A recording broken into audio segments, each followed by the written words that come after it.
Oggi vedremo l'applicazione del primo listello di fasciame. Questo va applicato in modo da essere allineato con le due tacche presenti sull'ordinata 6 e 7. Quindi i due punti fermi iniziali sono questi due, questo 1 e 2, e poi si troverà piano piano seguire l'andamento delle altre ordinate in modo da far sì che il listello rimanga sempre a livello, diciamo, di questo spigolo dell'ordinata. Cosa che è assolutamente necessaria è quella di rastremare l'apro della barca in modo che il listello possa adagiarvisi in maniera adeguata. Quindi una volta più o meno visto qual è il posizionamento del listello, si potrà mettere la colla e poi con l'ausilio di chiodini far sì che il listello rimanga in posizione fino a che non è perfettamente asciutto. Non è possibile sapere quanta colla servirà né i punti d'appoggio quali saranno, quindi è necessario mettere un po' più di colla del minimo.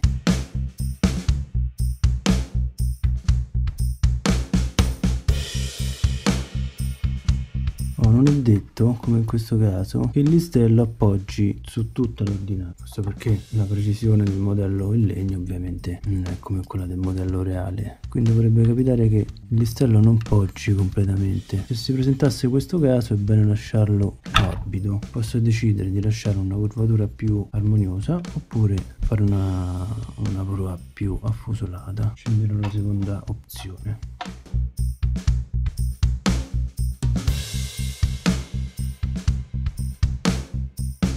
L'applicazione del primo listello in questo caso è molto importante perché poi è quella che influirà su tutto l'andamento del fasciame sulla parte bassa dello scafo. È un passaggio che non è perfettamente spiegato in istruzioni di montaggio. Essendo uno scafo a spigolo, questa parte che è chiamata ginocchio ha una grande importanza perché definisce la forma dello scafo. Ora, dato che il secondo listello andrà a congiungersi alla prua proprio in questa posizione, questo sarà necessario tagliarlo e quest'altro andrà sopra. Quindi il primo listello della parte sinistra andrà proprio a trovarsi allineato con quello della parte opposta.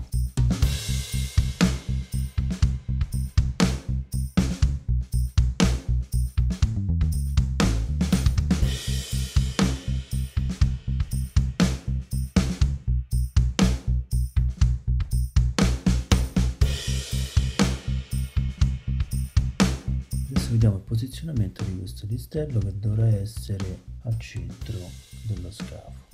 Non so al momento dove dovrà essere tagliato, quindi lo terrò per ora più lungo per poi poterlo tagliare in seguito.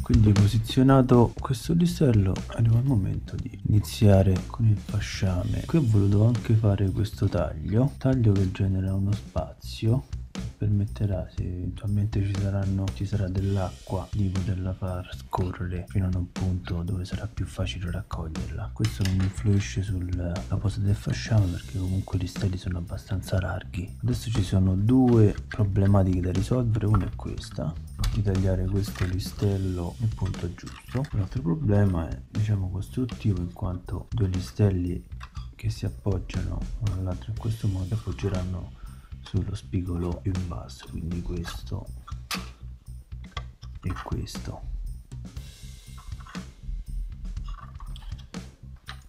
Quindi si dovrà lavorare su questo spigolo e eliminarlo finché non si raggiungerà una superficie d'appoggio soddisfacente. Questo solamente per questo listello qua, in quanto poi gli altri non avranno bisogno di questa lavorazione.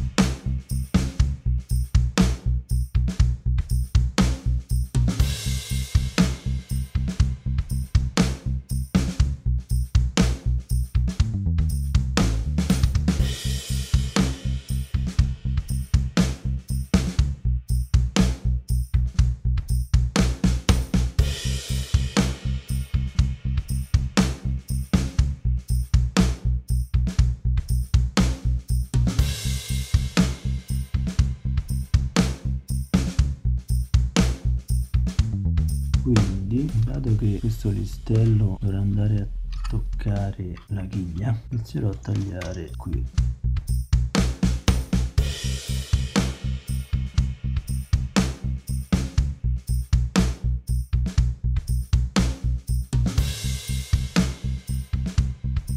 No, forse poteva essere tagliato un po' più giù, ma vorrà sempre aggiungere qualcosa.